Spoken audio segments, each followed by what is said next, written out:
coming up on the 100th anniversary of the first and second voyages of the Kaimiloa.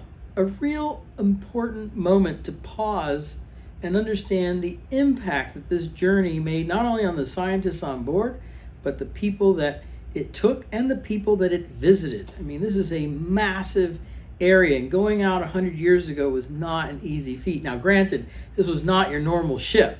It had all the trimmings available to it at that moment in time.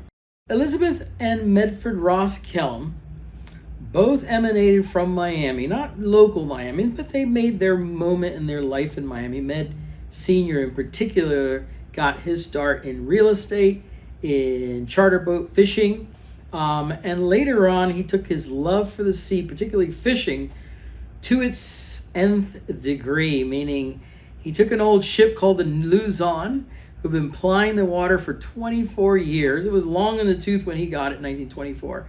And then he put an onslaught of people to make it into the gem of the seas, the Kaimiloa, who went on this massive and beautiful voyage through many, many, many islands on 2 different times.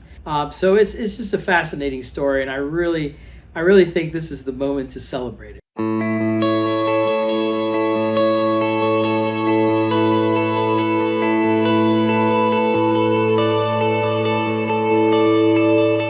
So in October of 1924, the Kaimiloa leaves San Francisco and heads to Hawaii.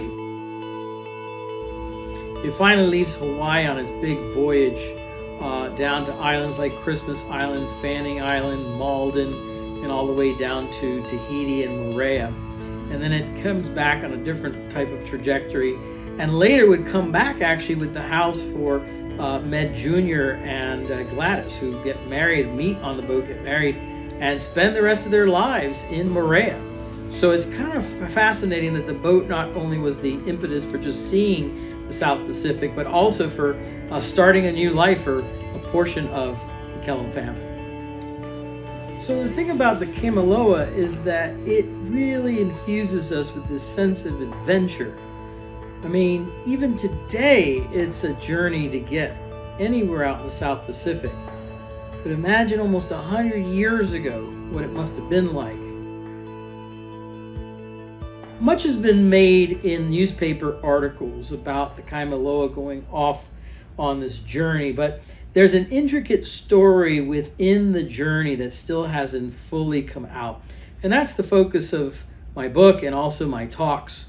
We'd love to reach out to different yacht clubs anywhere on the planet. I mean, this is a boat that turned into the mother of all motor yachts, and is probably the king motor yacht at the time.